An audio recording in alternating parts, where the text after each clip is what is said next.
Hey, I'm Lloyd, the poet and classical composer, and this is the final installation in my mega series on four quartets. So if you have made it this far, wow, congratulations, like 2 hours conversation about this poem. So in this final video, we're going to be looking at Little Gidding, the fourth part. Okay, so first off, Little Gidding, I mentioned these are all places, and Little Gidding was a Anglican community. So this idea of creating a community that's revolving around spirituality versus like, I don't know, what things normally revolve around. And I think that one is really informative about what this section is about, and this idea of kind of like building this progression to like what he believes, and this last part being about striving to live that out and like ultimate redemption. Okay, so I'll just read the first couple lines. Midwinter spring is its own season. So right there, we've got the contrast thing, the kind of paradox, midwinter spring. Septernal, though sodden toward sundown. So septernal meaning endless and sodden wet.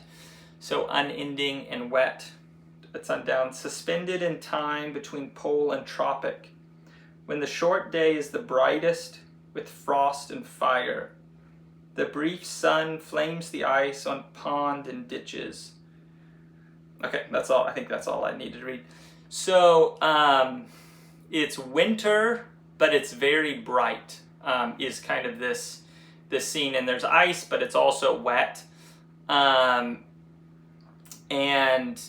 what I hear in this is this talking about where we are in time, even though we can have these realizations of like eternal. We're still in this in-between place, kind of like reaching for that life.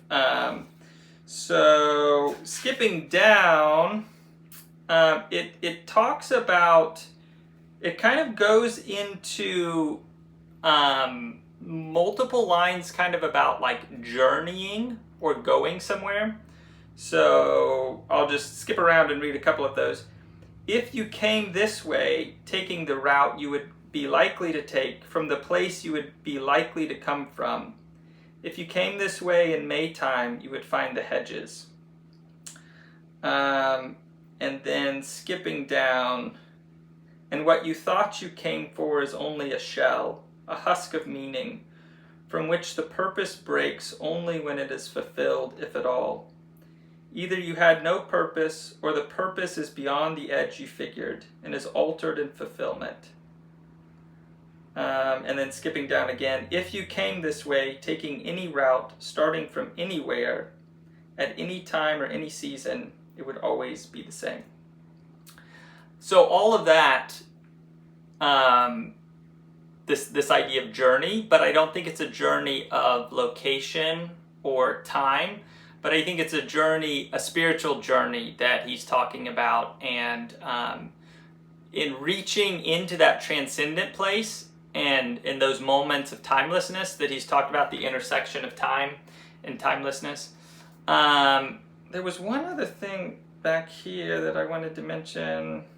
Oh, okay, yeah. So the one line that backtrack just a little bit. So it's talking about the winter, it's bright. Actually, two things I forgot to mention. So one, there's this line. Okay, the windless cold that is the heart's heat, reflecting in a watery mirror.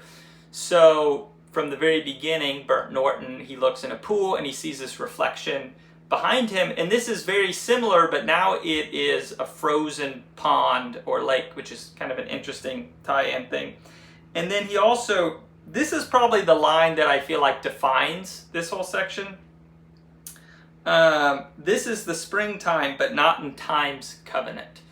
So springtime is a sense of life and arrival. Generally, that's thought of as like the best time of the year, rebirth, renewal. And I think what he's saying here is like, we're in the midst of, it might be like externally winter, but in this internal spiritual place, arriving at that spring. Okay, so going back to this idea of journey, and this is kind of closing section 1. I'll backtrack a little bit. Taking any route, starting from anywhere, at any time or any season, it would always be the same. You would have to put off sense and notion. You are not here to verify, instruct yourself, or inform curiosity, or carry report. You are here to kneel, where prayer has been valid, and prayer is more than the order of words, the conscious occupation of the praying mind, and the sound of the voice praying. What the dead had no speech for when living, they can tell you, being dead. The communication of the dead is tongued with the fire beyond the language of the living. So a couple thoughts on that. This feels tied to that conversation of wisdom and humility, and also related to this idea of intellect and spiritual reality. And this journey being not an intellectual journey, though the intellect is involved, but a spiritual journey. So you're not here to solve the problems with your brain, and you're here to, You're here to kneel where prayer has been valid. So kneel would be a symbol of humility. You're humbling yourself to whatever you're kneeling to. So that humility theme is coming back. Now, interestingly, when he's talking about prayer, this whole poem kind of spliced in has been this conversation about poetry and language and words. And this conversation about prayer is more than the order of words or the conscious occupation of the praying mind. So this whole time it's like words, I want them to be more, and they're not. Like, they decay, they don't last, they're stuck in time. Words take on new meaning over time, and that's like, how do you just all those struggles. And here it's talking about like this form of communication that's not about, in writing, it's about like getting the right word. It's like that word in that spot. Oh, that's it. That's what that is. And getting the right order of the words, you're struggling through that. And here's this communication where he's saying like this transcends that, and it's not about getting the right word. And this is like the first time he's been talking about words and communication in more of a positive thing than just like, oh, I'm disappointed it's not more. So that really stands out in context of the conversation leading up to it. Okay, section 2. So section 1, 2, and 4, all in section 2 rhyme. So interestingly, section 3, or I should say part 3 and section 2. I think I've been kind of mixing up those words. But we're going back to rhyming here in section 2, just like in Burnt Norton and East Coker. And this one is, some of the rhyme schemes are a little more like complicated. I talked about that like mirror image rhyme thing. And this one's just like AA, BB, CC. Ash on an old man's sleeve is all the ash the burnt roses leave. So again, we're having fire and rose, important symbol in this poem. Dust in the air suspended marks the place where the story ended. Dust and breathed was a house, the wall, the wainscot, and the mouse. The death of hope and despair, this is the death of air. So the wall, dust and breathed was a house, the wall, the wainscot, and the mouse. If you go back and read the introduction to East Coker, it talks about houses being built and torn down, and it talks about wainscot and mouse. Wainscot is like a type of like kind of decorative wall thing, kind of in its simplest definition. So another tie back to things in the poem. All I really like the line, the death of hope and despair. So despair, dying, sounds kind of good. Is hope dying good? And if hope is fulfilled, you're no longer having that hope, so that hope is dead. But in this context, I think that's like a positive. I'll just read one more. These are all really similar. There are flood and drought. Drought is like drought or thirst. Over the eyes and in the mouth, dead water and dead sand contending for the upper hand. The parched, evanescent soil gapes at the vanity of toil, laughs without mirth. This is the death of earth. So there's 3 blocks of sections here in this first part of section 2, and they all feel like they're saying the same thing, and it feels like the thread here is either the end of the world and the destruction of the earth by water or flooding. I think another way of interpreting it is like either that or your personal death. So like mortality. Let's see. Yeah, so they all feel like just this awareness of the earth will end and your life will end. Okay, now it's we're still in section 2, and going down from there, it's a pretty sharp contrast. Like it just kind of feels like it's a whole new section, but it's still in section 2. And it kind of, I would call this a dream sequence. And I'll talk about some of the lines that make me think it's a dream. And this is, I'm thinking the only dialogue in the poem, and I think I mentioned this before, but his other poetry can be a little dialogue heavy, where it's just, this is just like 2 people talking, and that's the poem. And this poem is very notable in his work for having very little of that, and this is the one place it's there. So the reason I would interpret this as a dream is there's a line about knowing myself yet being somewhere other, and he a face still forming. So this idea of seeing his face and it's like still kind of like taking shape is what makes me think this is a dream. And tying it into the time thing, a dream feels kind of like in a dream, it is like this little bit of timeless experience because there's not this clear past, present, future. It's kind of like this just standalone event kind of without context. So they start talking, and T.S. Eliot, or whoever is talking, assuming it's T.S. Eliot, says, the ease is cause of wonder, therefore speak. I may not comprehend, may not remember. So he's telling this person in the dream to talk to me. And before that, I forgot that. He said, where is it? I'm not finding the line.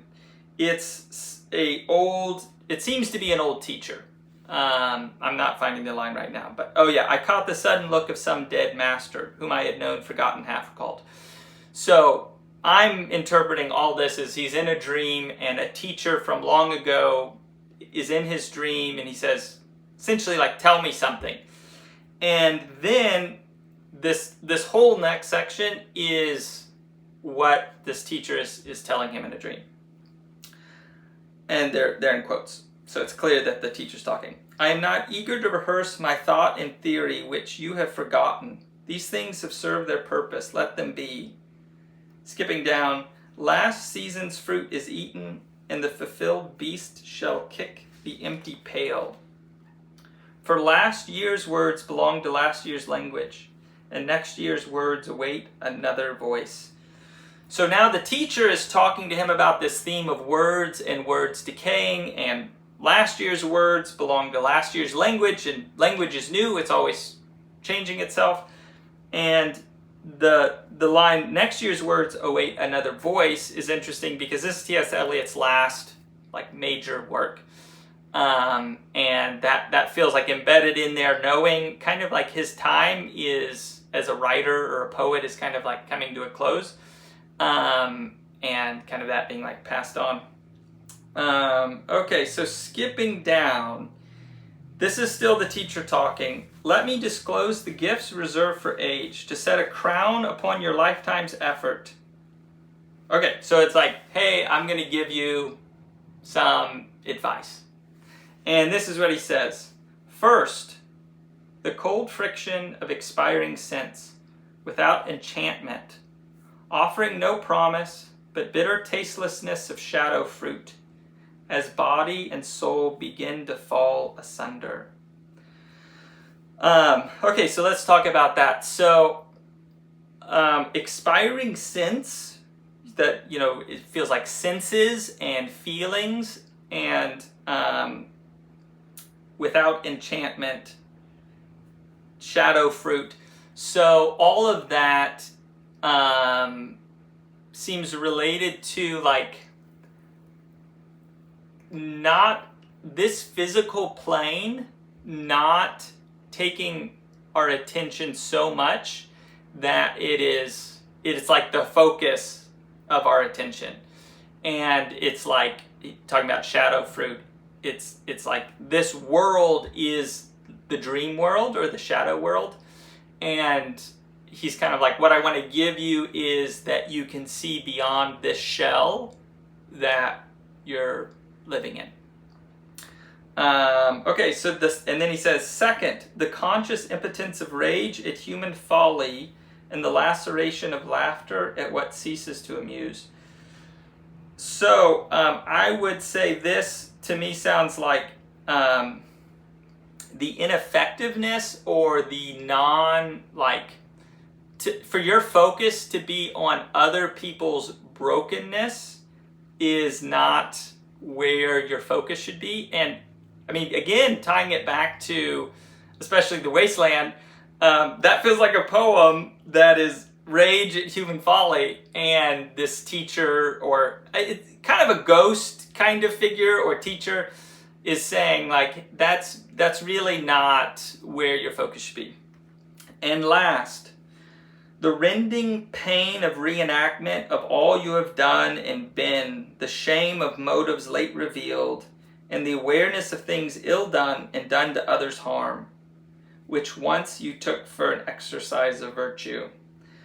Okay, that's not something we're normally wanting to ask for, and it's kind of like this knock in the face awareness of your own brokenness and your sin and the ways you have hurt people, and even it kind of goes down, even things you thought you were doing were good, and if you go deeper down to the motive, it wasn't. And he's saying like, what I want to give you right now is the awareness of how messed up you are, because you don't know and you're blind to your sin.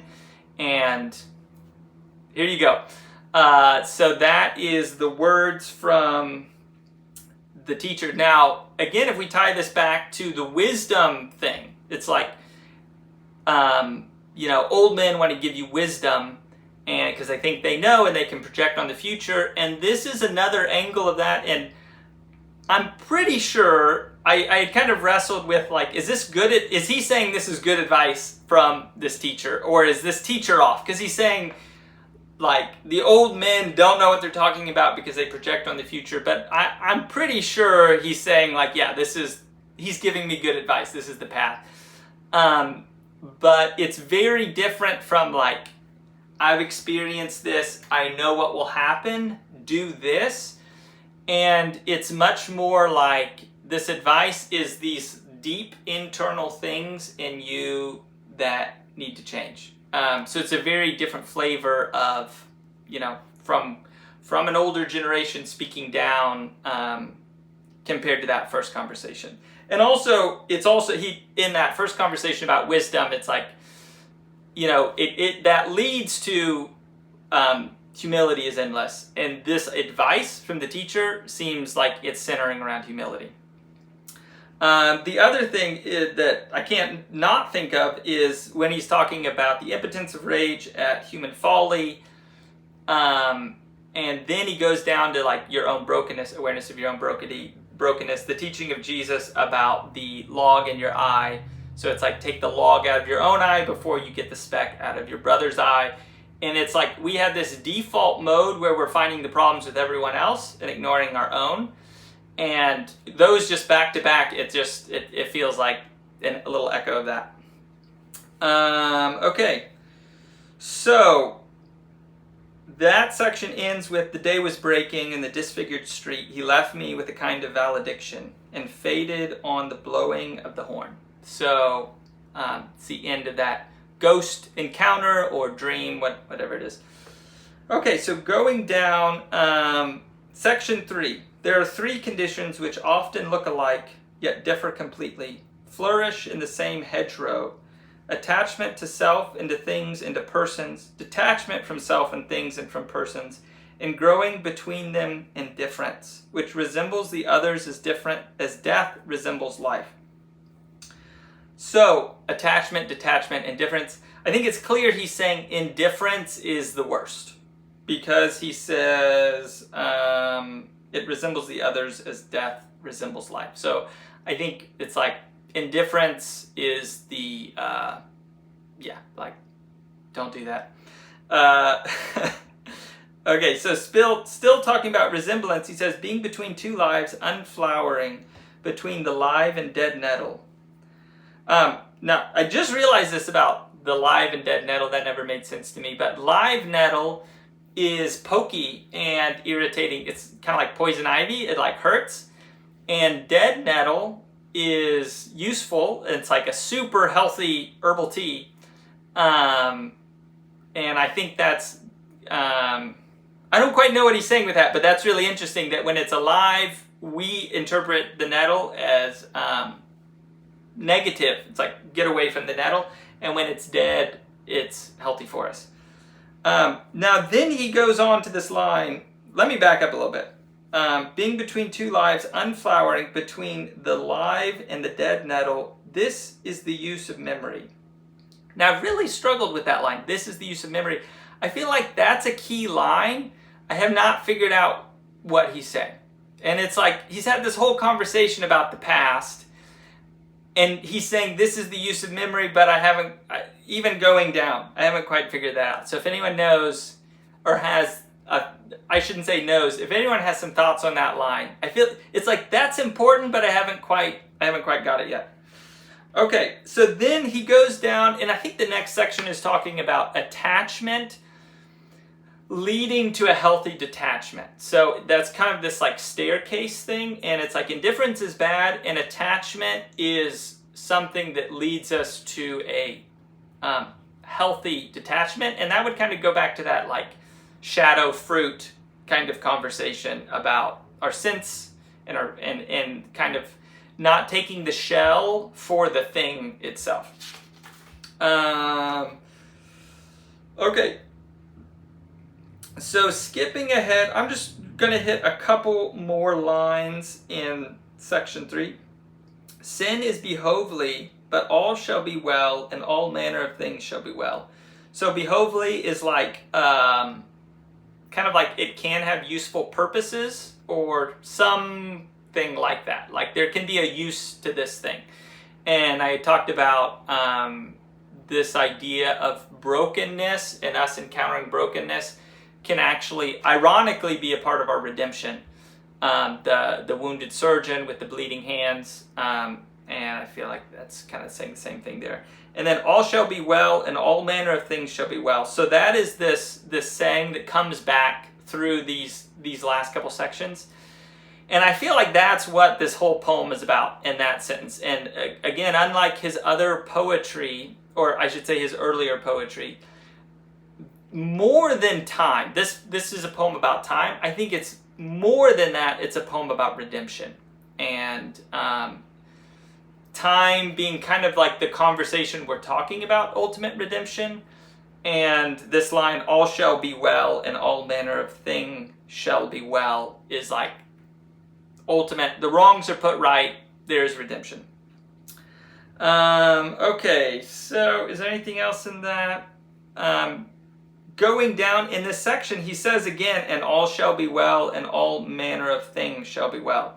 So that's the important line. Okay, going on to line 4. We've got some more rhyming here, and it's like section 2 where it's like A, A, B, B, C, C. The dove descending breaks the air with flame of incandescent terror, of which the tongues declare the one discharge from sin and error. So the only way to be free from sin, the only hope or else despair lies in the choice of pyre or pyre, that's P-Y-R-E, to be redeemed from fire by fire. So a pyre is a like a mound of material to burn a corpse on. So like Return of the Jedi, Vader's dead and Luke's burning him. That seems to be like a pyre.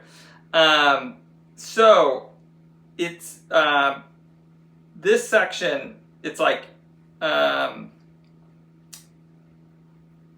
lies in the choice of pyre or pyre. So you are going, it's like this idea of like everyone is going to die and you get to pick your death. And one way is this like death and redemption. And I think he's saying that through spiritual avenues, specifically through Christianity. And Jesus on the cross was like a death, and as Christians we're invited to enter into that death in his resurrection. Or like this other death. So it's kind of like either way you're picking death, and then to be redeemed from fire by fire. So fire can be judgment and fire can be purification. So to be redeemed from the fire of judgment by the fire of purification. Little sidetrack on that. George MacDonald, who is a huge influence on C.S. Lewis, talked about the fire of judgment and purification are actually the same thing. It just depends on your state, how you're going to experience that fire, which is kind of an interesting side thought. Going down, who despised the torment? Love. Now love is capitalized, so I think that's important. Love is the unfamiliar name behind the hands that wove the intolerable shirt of flame, which human power cannot remove. We only live, only suspire. Suspire means breathing. Consumed by either fire or fire. So I think he's kind of slowly getting more clear at exactly what he's talking about. So love being capitalized, I think he's talking about God. And talks about God as love. And so who devised the torment? Love. Love is the unfamiliar name behind the hands that wove the intolerable shirt of flame.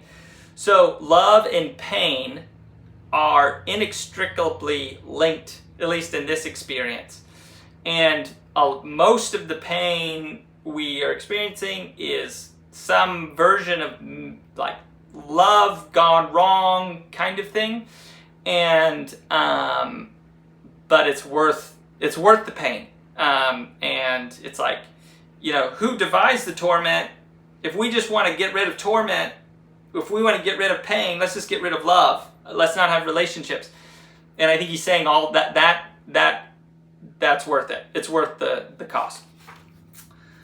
Okay, that's it for section 4. Wow, we're coming to the close of this epic poem.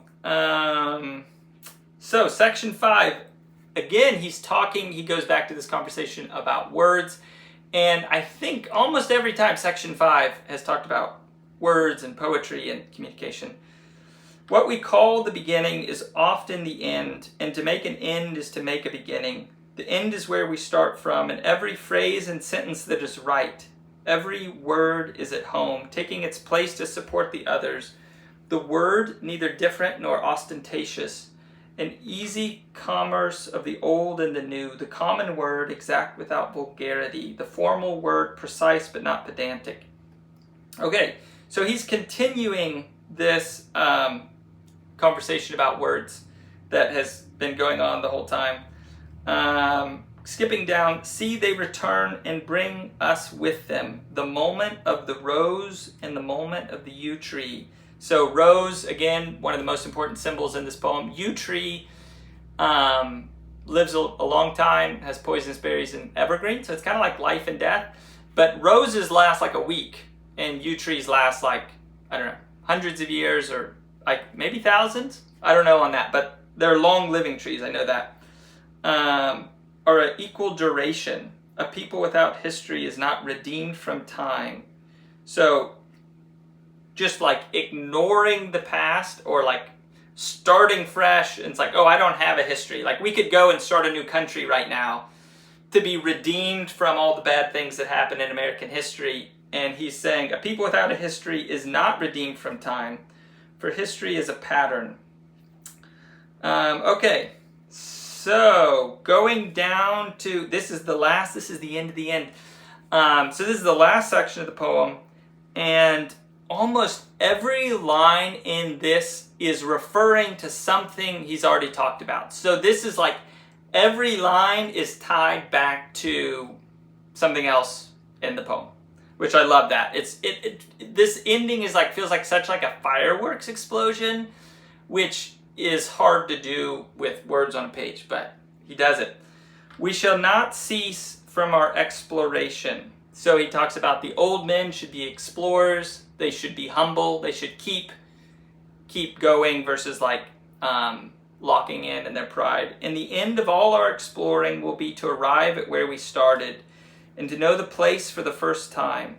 Through the unknown remembered gate, when the last of the earth left to discover is that which was the beginning. So this idea of the end is like the beginning and a return. And this also just makes me think of the Garden of Eden, where it's like innocence and things were right. And it's like we go on this huge journey and actually we just come right back to that place. And there's a couple other things that make me think of the Garden of Eden, like this next line. At the source of the longest river, so it's in the Garden of Eden, it was talked specifically about the rivers there. The voice of the hidden waterfall and the children and the apple tree, not known because not looked for, but heard, half heard in the stillness, between two waves of the sea. So again, going back to the ocean, which was talked about a lot in the third section. Quick now, here now, always, a condition of complete simplicity costing not less than everything. Whew, that's such a good line. I won't go into that one either. And all shall be well, and all manner of things shall be well. So there's that line again, that this is the third time that's come up. When the tongues of flame are enfolded into the crowned knot of fire, and the fire and the rose are one. Thank you so much for being a part of this mega deep dive with me. I have had a blast talking about this poem. Thank you.